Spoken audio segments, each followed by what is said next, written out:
신앙의 집을 바르게 짓는 사람들의 교회 신집사교회에 오신 것을 예수 그리스도의 이름으로 환영합니다. 지난 시간에는 범죄한 천사들을 쫓아내시기 위해서 하나님께서 흑암을 창조하셨다는 내용으로 말씀을 나누었습니다. 오늘 이 시간에는 범죄한 천사들을 쫓아내기 위해 만드신 흑암에 하나님께서 우주 만물을 창조하셨다는 내용을 가지고 성경을 근거로 말씀드리겠습니다. 이 부분은 성경을 많이 연구하신 분들이나 목회자들도 받아들이기 아주 쉽지 않은 부분입니다. 저도 개인적으로 멘토이신 함용진 목사님을 통해 범죄한 천사를 가두던 흑암에 우주를 창조하셨다는 내용을 시작으로 하나님 나라 건설의 완성에 대한 강의를 접했을 때 너무 짜깁게 한다는 생각을 했습니다. 그러나 수년에 걸쳐 제가 네 번째 동일한 내용의 강의를 들었을 때 믿음으로 다가왔고 구슬이 꿰이듯이 말씀이 연결되는 은혜를 받았습니다. 성경의 비밀 2권은 하나님 나라 건설의 관점에서 성경을 풀어서 기록한 책입니다. 하나님 나라 건설의 내용을 이해하는 첫 번째 관문이 흑암에 우주를 창조한 것이라고 개인적으로 생각합니다. 이 부분이 믿음으로 다가오면 이 책의 내용이 구슬 하나하나가 모여서 보배가 되는 것을 발견하게 될 것입니다. 지금부터 성경 말씀을 근거로 범죄한 천사들을 내쫓은 흑암의 우주를 창조하신 내용에 대해서 나누도록 하겠습니다. 한마디로 말하면 우리가 살고 있는 우주 공간 안에 루시퍼와 범죄한 천사들이 갇혀 있다는 것입니다. 예수님의 수제자인 베드로는 하나님이 범죄한 천사들을 어두운 구덩이, 즉 흑암의 심판대까지 가두어 두었다고 했습니다. 베드로서 2장 4절에 의하면 하나님이 범죄한 천사들을 용서하지 아니하시고 지옥에 던져 어두운 구덩이에 두어 심판대까지 지키게 하셨으며 라고 기록하고 있고, 예수님의 동생인 유다도 베드로와 같이 동일하게 유다서 1장 6절에서 말하고 있습니다. 또 자기 지위를 지키지 아니하고 자기 처소를 떠난 천사들을 큰 날의 심판까지 영원한 결박으로 흑암에 가두었으며 라고 기록하고 있습니다. 이 말씀들을 보면 범죄한 천사들이 심판대까지 흑암에 갇힌 것은 분명한 사실입니다. 그런데 바울은 에베소서 2장 2절에서 공중권세 잡은 자, 즉 사탄이 지금 우리들 가운데 있다고 말하고 있습니다. 그때의 너희는 그 가운데서 행하여 이 세상 풍조를 따르고 공중의 권세 잡은 자를 따랐으니 곧 지금 불순종의 아들들 가운데서 역사하는 영이라. 그리고 에베소서 6장 12절에서는 우리가 싸울 대상이 악한 영들이라고 기록하고 있습니다.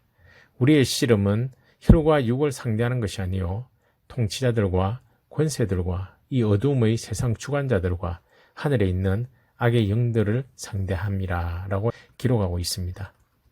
이전 영상에서 언급했듯이 루시퍼를 따랐던 범죄한 천사들이 악한 영들이 되었다고 했습니다. 바울은 세상을 살아가며 우리가 싸워야 할 존재 중의 하나가 악한 영들이라고 분명히 기록하고 있으며 그들이 현재 우리와 같은 공간에 존재하고 있다고 말하고 있습니다. 물론 악한 영들은 우리의 육안으로는 볼 수 없습니다. 하지만 보이지 않는다고 존재하지 않는 것은 아닙니다. 사탄과 그를 따르는 악한 영들은 분명히 존재합니다.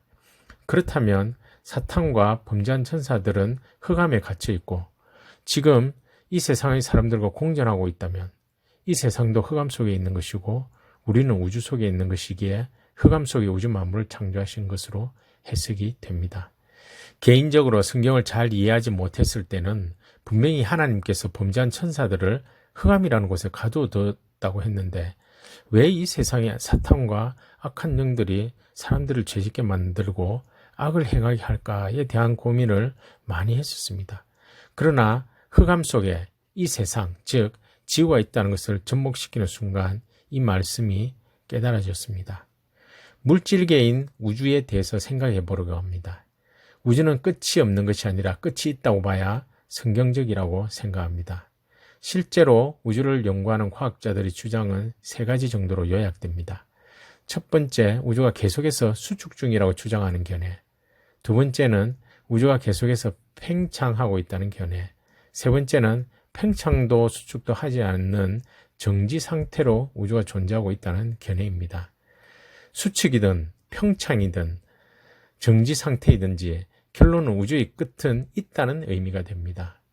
그러면 우주의 끝 그 너머에는 무엇이 있을까요? 물질계의 끝을 설명할 가장 근거 있는 답변은 영의 세계입니다. 바로 하늘나라가 존재한다는 반증으로 기결됩니다.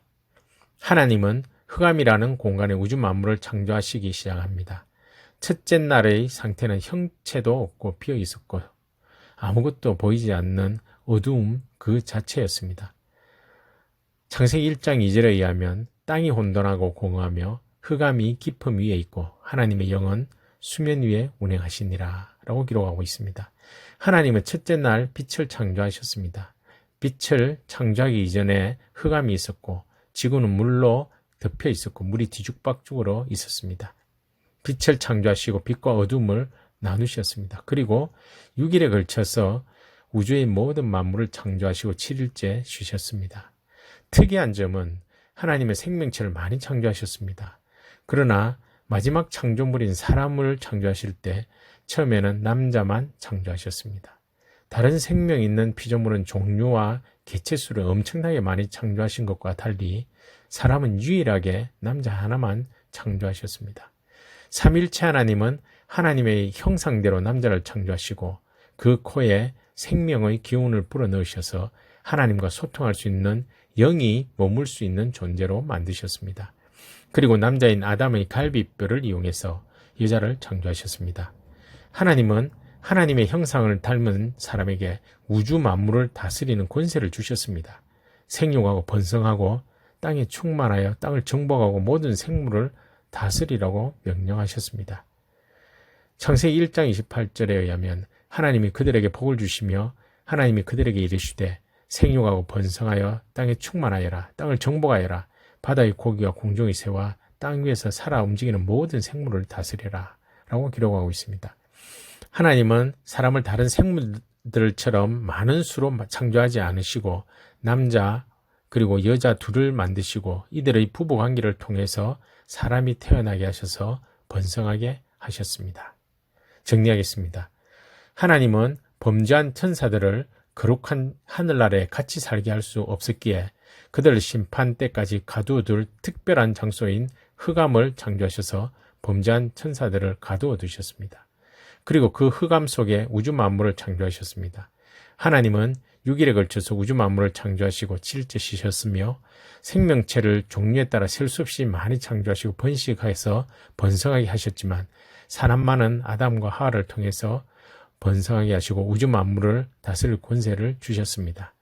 하나님은 흑암의 우주 만물을 창조하셨습니다. 그래서 사탄과 악한 영들과 인간이 우주 속에 공존하게 되었으며 아담의 범죄로 말미암아 빼앗긴 권세를 사탄이 차지함으로 인해 사탄의 영향력이 지금도 발휘되고 있습니다. 그러나 예수 그리스도께서 십자가에서 죽으시고 부활하심으로 인해 사탄의 권세가 박살이 났습니다. 그러므로 악한 영들과 같은 공간에 있는 우리 그리스도인들은 예수님을 구세주로 믿음으로 인해 사탄의 지배에서 벗어났습니다. 다음 시간에는 선악을 알게 하는 나무의 비밀에 대해서 말씀을 나누도록 하겠습니다. 감사합니다.